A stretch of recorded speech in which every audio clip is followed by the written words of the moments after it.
the civilians. And for more on this, I'm joined live by Shadow Home Affairs and Cyber Security Minister James Patterson. James, good to see you once again. Thanks for coming on. What's your reaction, first of all, to this phone call between the two foreign ministers? Good morning, Kenny. Well, sadly, it is no surprise. Relations between Australia and Israel on the Foreign Minister's watch and on the Albanese government's watch have hit its lowest ebb in decades. And it is very unfortunate that we are reading through the media about strained phone calls between the foreign ministers of our two countries. Let's remember that Israel is one of Australia's closest international partners.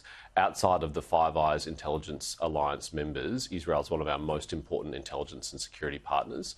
They have repeatedly shared intelligence with Australia, which has thwarted terrorist attacks on our own soil here domestically, and which has also helped save the lives of Australian Defence Force personnel serving in the Middle East. So to have allowed it to get to as bad as it is a very bad reflection on the Albanese government and their diplomatic skills.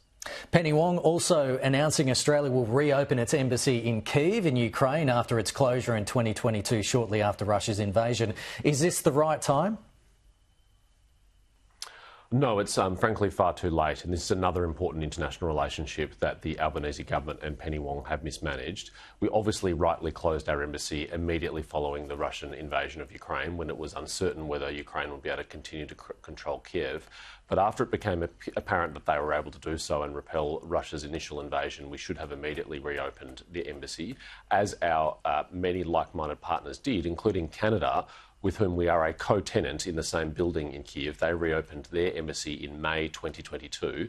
President Zelensky has been privately urging the Australian government to do this for some time. He publicly urged them to do so in February 2023. So has the opposition. Simon Birmingham, our Shadow Foreign Affairs Minister, was there in August, and he promised that a Dutton government would reopen the embassy in Kyiv.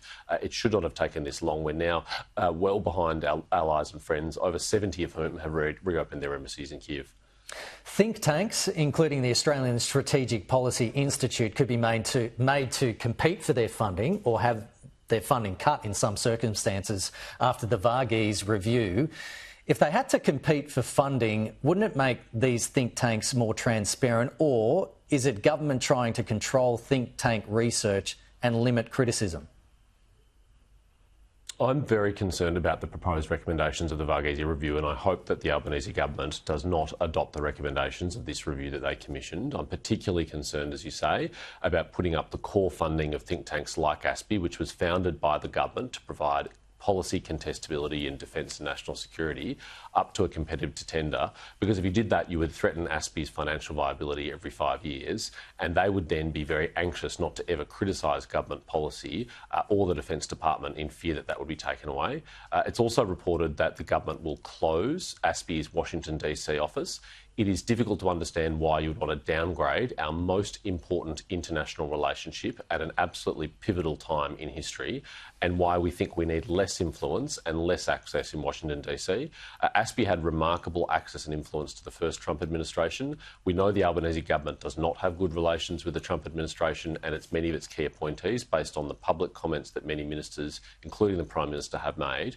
So we should not be shutting down any avenues to influence. Frankly, we need to be using all elements of statecraft to support our most important relationship and to make sure projects like AUKUS continue. And ASPI's DC office was a very important part of that, as is the Australian-American Leadership Dialogue, which is also reported to have come under scrutiny from the Varghese review. And anything which would undermine that important bilateral forum would be completely counterproductive. ASPI government funding was included in a list of 14 grievances by China to the Australian government in 2020. Is this capitulation to China? Well, I think that's exactly how the policy community in Australia would interpret this. They would see that the Chinese government has made a demand for ASPI's funding to be curtailed, the Albanese government following through on that demand, and therefore they would ask questions of themselves: can we do any research which is critical of the Chinese government? Or if we do so, will we also have our research funding provided by the Australian government taken away? I'm very worried about the chilling effect that that would have.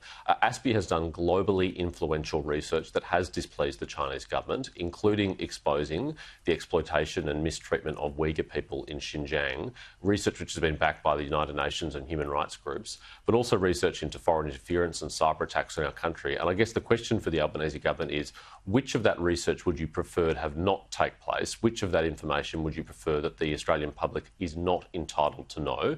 Because that's the message they are sending if they take away ASPI's funding or curtail it in any way. James Patterson, appreciate it as always. Thank you. Thanks, Kenny.